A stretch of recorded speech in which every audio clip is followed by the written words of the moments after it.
Alors, tout d'abord, à titre de présidente d'Adélépi, je tenais à vous remercier d'avoir répondu présent à notre invitation.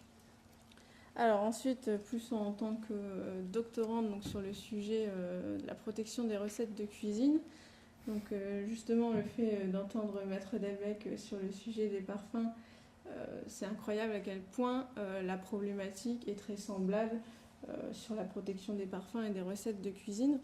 Donc ce que je vais faire pour éviter certaines redites et étant donné le temps qu'il nous reste, je vais essayer de vous faire une présentation peut-être un petit peu plus pratique, ludique, pour pas dire simple.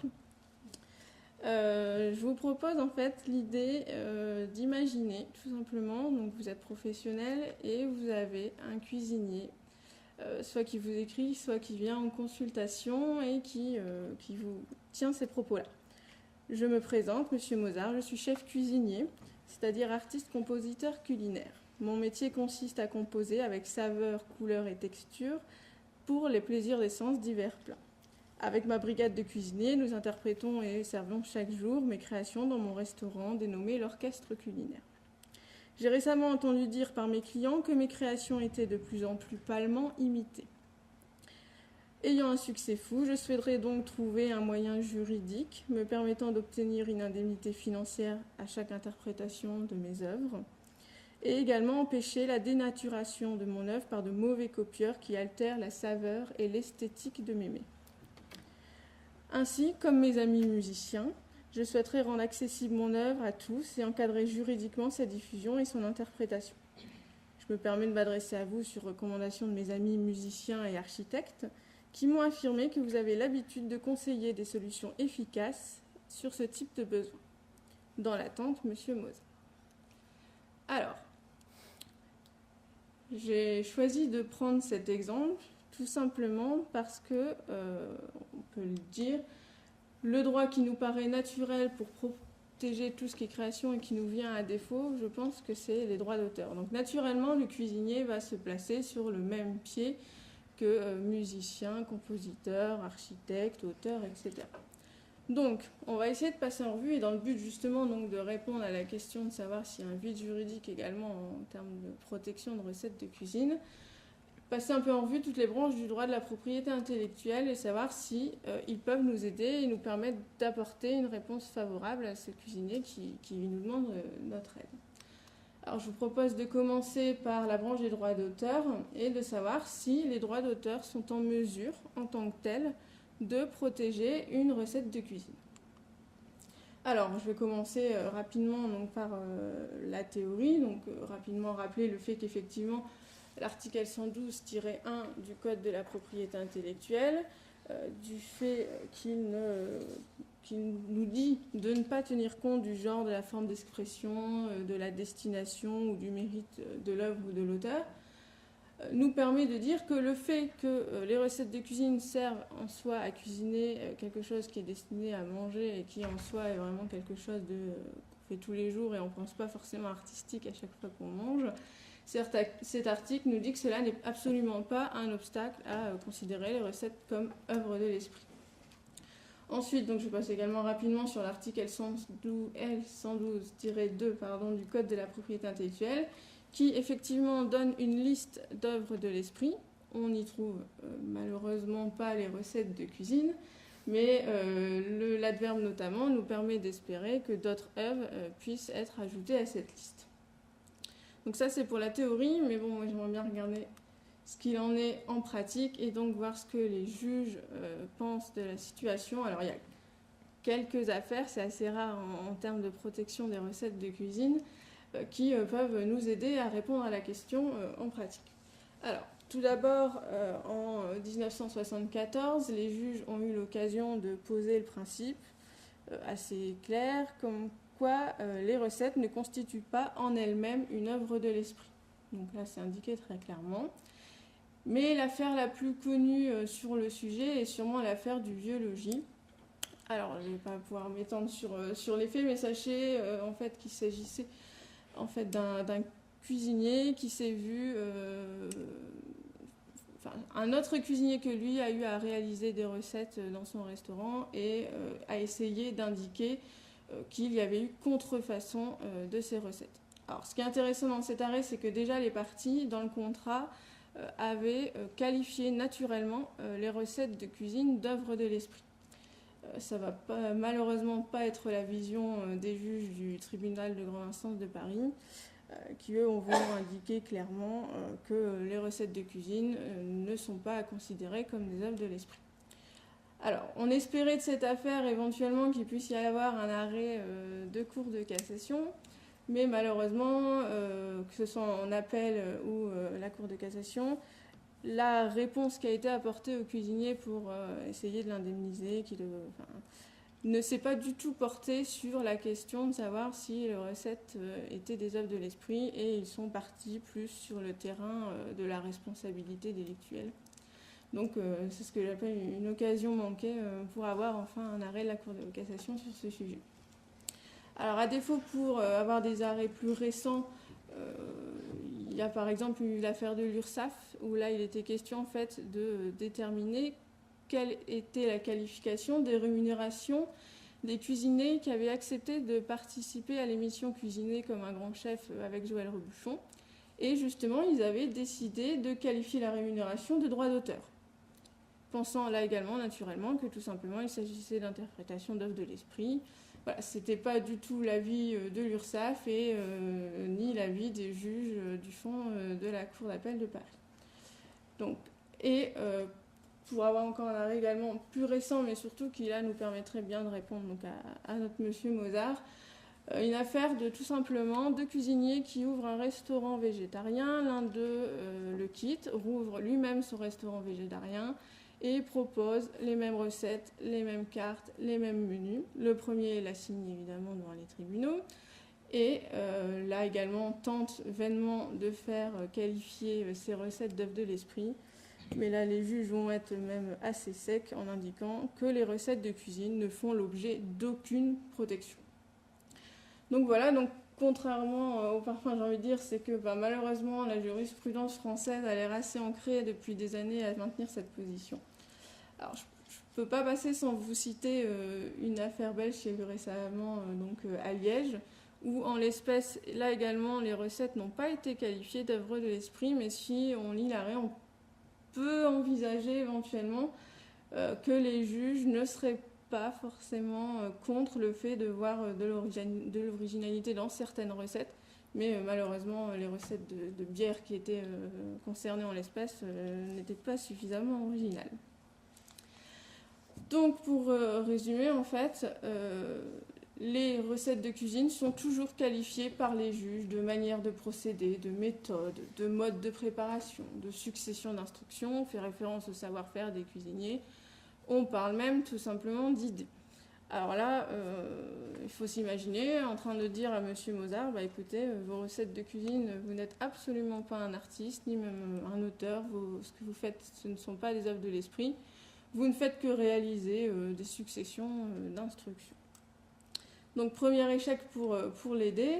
On va voir si éventuellement les droits d'auteur peuvent, à ce moment-là, à défaut d'avoir une protection directe pour les recettes de cuisine, peuvent utiliser des moyens indirects. Alors, les juges, quasiment à chaque affaire dont je viens de vous parler, indiquent que les recettes de cuisine, à défaut d'être protégées en tant que telles, peuvent être protégées dans leur version littéraire.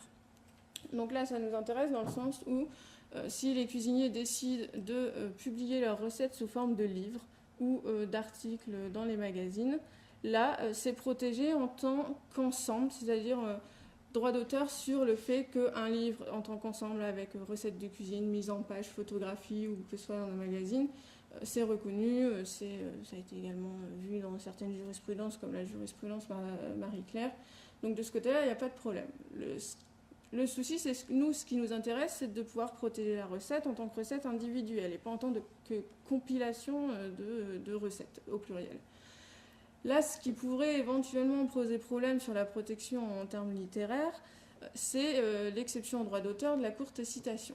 Imaginons que le livre complet donc de recettes de cuisine est bien protégé.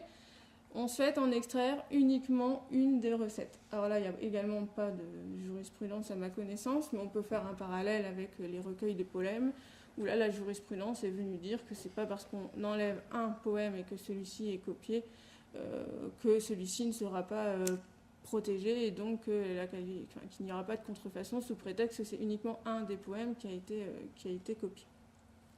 Donc apparemment, on peut dire que cette protection est assez idéale. Oui, mais il y a un problème quand même, c'est que la notion phare des droits d'auteur reste quand même l'originalité, et ça ne va pas changer en ce qui concerne la protection du texte littéraire de cuisine.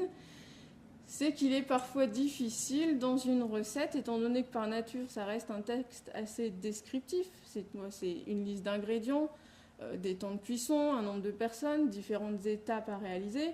Et il faut avouer, souvent les recettes sont rédigées, des phrases assez succinctes, des verbes à l'infinitif. C'est difficile de percevoir dans ce type de texte l'empreinte de la personnalité de l'auteur qu'on cherche pour pouvoir qualifier un texte d'œuvre de l'esprit.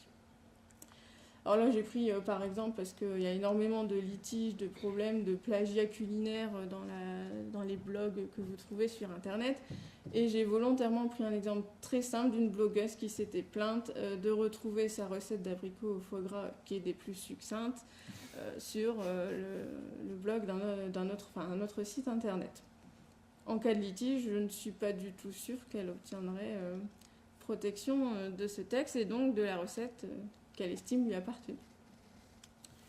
Donc, à défaut, toujours justement pour utiliser l'exemple des blogs culinaires qui sont vraiment assez représentatifs et très en vogue, le problème des photos, c'est-à-dire qu'éventuellement on pourrait conseiller à M. Mozart de photographier les différentes recettes qu'il réalise et que cette photographie soit protégée en tant que pure représentation, donc uniquement vraiment la photo culinaire et pas du tout la recette. On est toujours au même problème.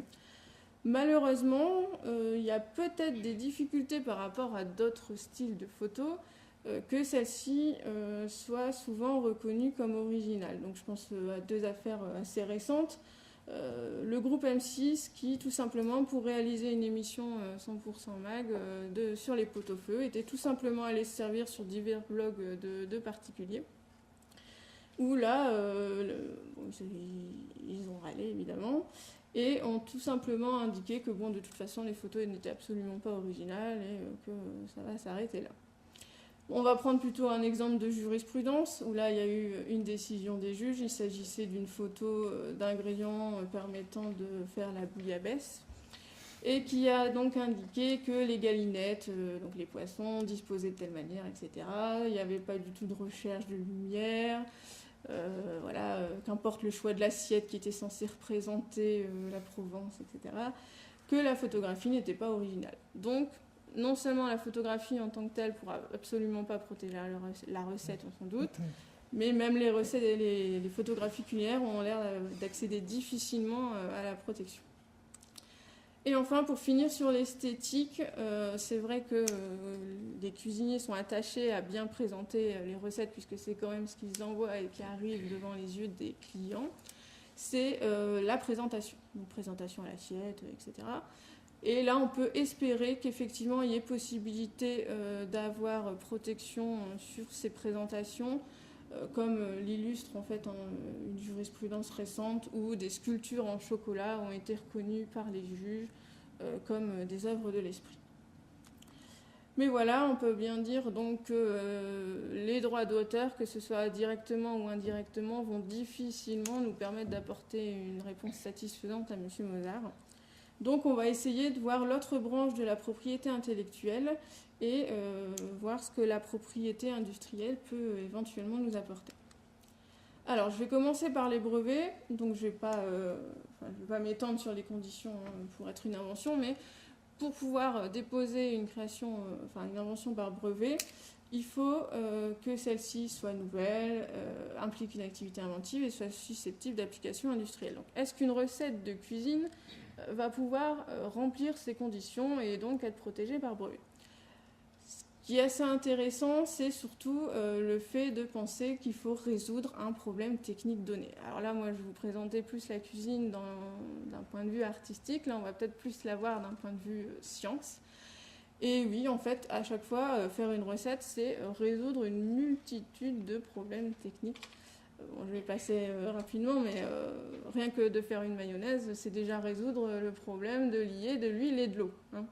Et bien sûr, dans l'agroalimentaire, il y a énormément d'autres problèmes qui se proposent d'être résolus. Donc, je vais pas vous en dire en pratique, mais souvent, les brevets se proposent de résoudre des problèmes de conservation, d'esthétique également, de texture, voire des problèmes économiques, voire des problèmes écologiques. Donc, une invention culinaire peut tout à fait résoudre des problèmes techniques. Pas de souci de ce côté-là. La nouveauté, je pense aussi, hein, la cuisine est en constante évolution, il y a de l'innovation également dans le domaine gastronomique, la nouveauté peut être remplie. En ce qui concerne l'activité inventive, j'en suis encore plus convaincue. Je vais reprendre comme vous l'aîné.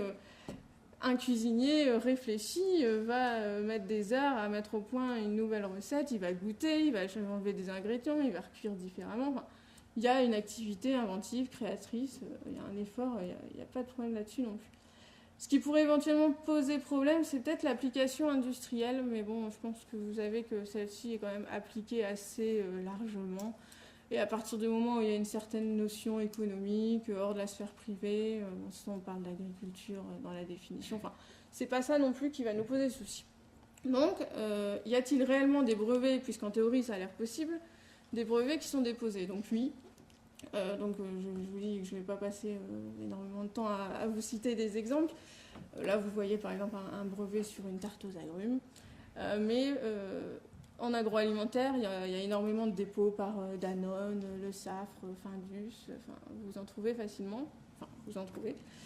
Et la question qui se posait aussi, c'était de savoir, ce qui est aussi intéressant de ce point de vue-là, c'est est-ce qu'il y a des brevets qui sont plus gastronomiques, qui pourraient relever plus de la cuisine, ou dans le sens où on l'entend tous les jours.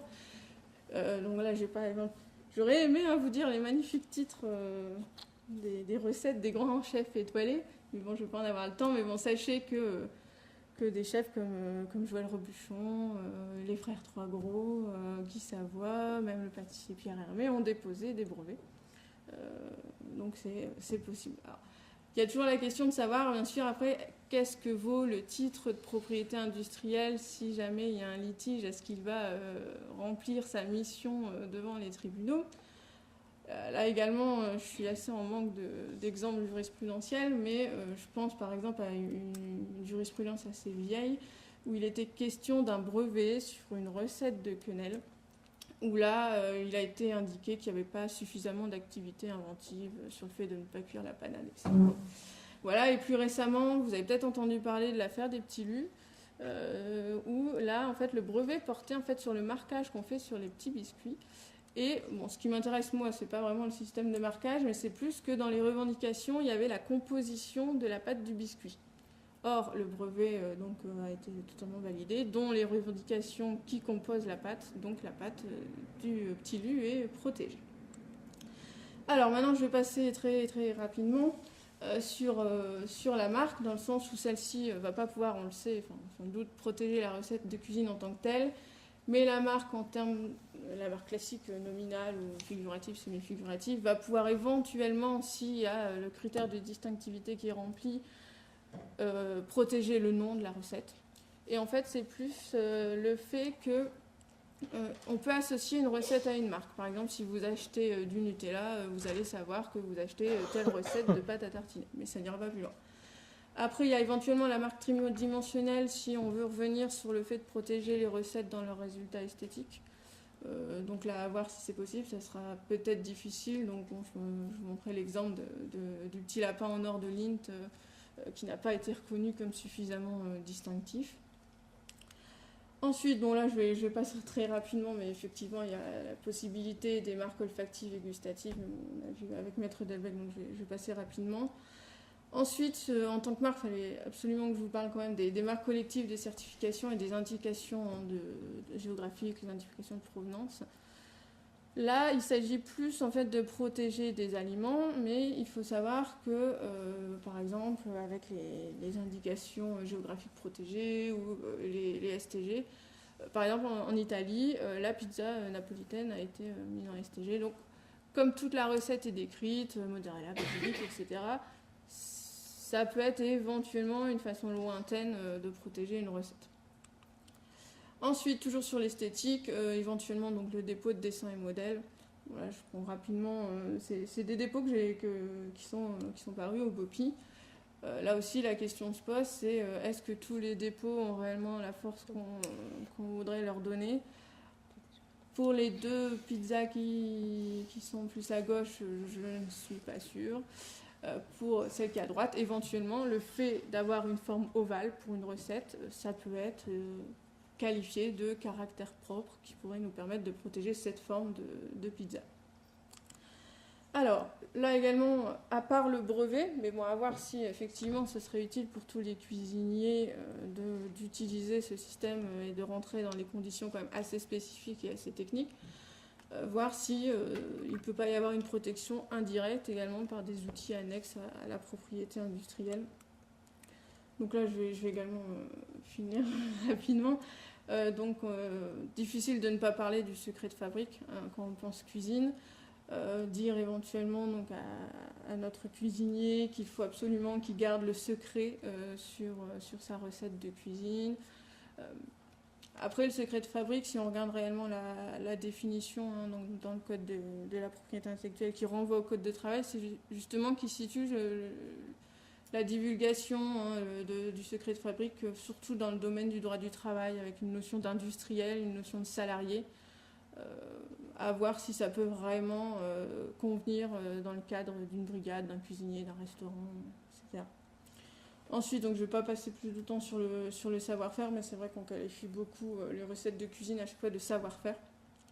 À voir si éventuellement celui-ci, s'il remplit les conditions de secret, etc., s'il pourrait être protégeable.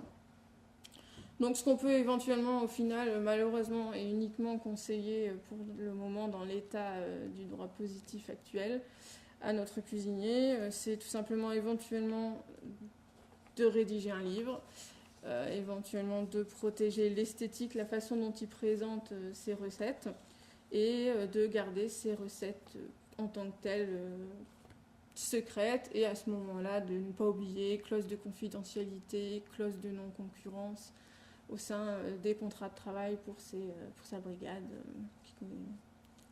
Voilà, donc c'est assez, donc, pour revenir donc, sur la problématique, on ne va pas parler éventuellement de vide juridique, parce que du droit, il y en a, et on a bien vu que la notion pour nous ne renvoie pas.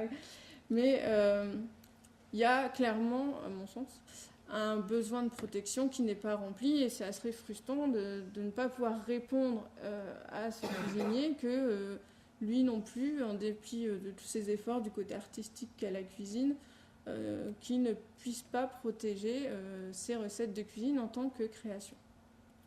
Et bon, pour la petite anecdote, c'est quand même assez marrant, c'est qu'on dit quand même que la propriété intellectuelle est née sous l'Antiquité dans la cité de Sybaris, par la protection d'une recette de cuisine où le cuisinier pouvait bénéficier d'un monopole pendant une année. Et nous, des siècles plus tard, on n'accepte pas les recettes de cuisine en tant qu'œuvre de l'esprit. Pourtant, les droits d'auteur, normalement, ne doivent pas exclure tout ce qui est création gustative, olfactive. Donc je rejoins Maître Delbecq sur le fait de se demander est-ce que c'est pas plus un problème après de mise en pratique, puisqu'on imagine bien au cours d'un litige, essayer de déterminer si tel gâteau est la contrefaçon de tel autre gâteau, ça posera des problèmes en pratique. Voilà, je crois que je vais m'arrêter là. Merci.